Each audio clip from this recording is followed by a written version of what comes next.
და აი ამის თქმა მინდოდა ხოლმე ნავაროჩენი არის აი ხომი ნავაროტებში არის ელარჯი და ამას აკეთებდა დედაჩემი ძალიან მაგრად გამიგე და ფიქრობდი სულ რომ გამეკეთებია ის მაგიდა რაც იყო აი იმ დროში რა და უყურე ბაჩომს ეს მაგიდა ჩვენ დღეს მოგვართვა აი ნახეთ просто ინგა ეს არის მასალა ისეთი აი უყურეთ ახლა ელარჯი არა გვაქვს ეს არის პრეზენტაცია ბაჩო დაბზანდით ინგა დაჯექი ბიჭებო დაჯექით აი ეს არის ბაჩოს მიერ გაკეთებული მაგიდა შენ წარმოიდგინე გებე ჩვენი ემბლემა გებე ჩვენი ემბლემა და ყველა სკამებს ჩვენი ემბლემა აქვს უყურე როგორ იყო ძველ დროში ელარჯი რო გქონდეს ძალიან კარგია მაგრამ იმედია ყველაზე მაგარი რესტორანი საქართველოში მეგრელი რო აკეთებს ელარჯს აი ამ გადაცემის შემდეგ დამირეკავს და აი პირველად ეს უნდა დავტესტოთ ეს მაგიდა აი იმ რესტორანში მეგრელებო ვინც ყველაზე მაგარი ხარ თბილისში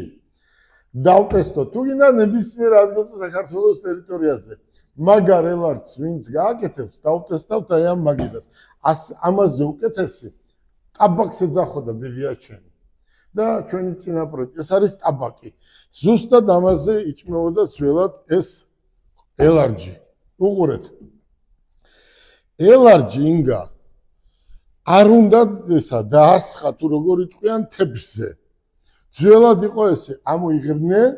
და პირდაპირ აი ამ ტაბაკზე უნდა დაგედო პირდაპირ მაგრამ აი ამ ტაბაკზე რო დაგედო იყო სპეციალური ხისგან დამზადებული ეს მაგიდა და ზუსტად იმ ხისგან არის ეს მაგიდა დამზადებული აი ეს მაგიდა არის სადღაც მარტვილში და სადღაც სვანეთში და ეს ბაჩო უშოვია აურჩევია და დღეს ჩვენ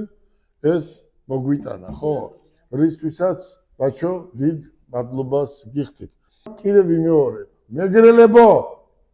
ვისაც გაქვთ ყველაზე მაგარი სამზარეულო საქართველოში გინდა თბილისში იყოს გინდა მარტვილში გინდა ზუგდიდში ვისაც გაქვთ ყველაზე მაგარი სამზარეულო 6 კაცი მოვდივართ მოგვაქვს ჩვენი მაგიდა და საქართველოს ისტორიაში იმ დროს არ ვამბობ აი ამ დროს ამ ახალგაზრდებს და მთელ საქართველოს ვაჩვენოთ თუ პირდაპირ ელარჯი როგორ უნდა დავასხატო პირდაპირ მაგიდაზე თებშის გარეშე და როგორ უნდა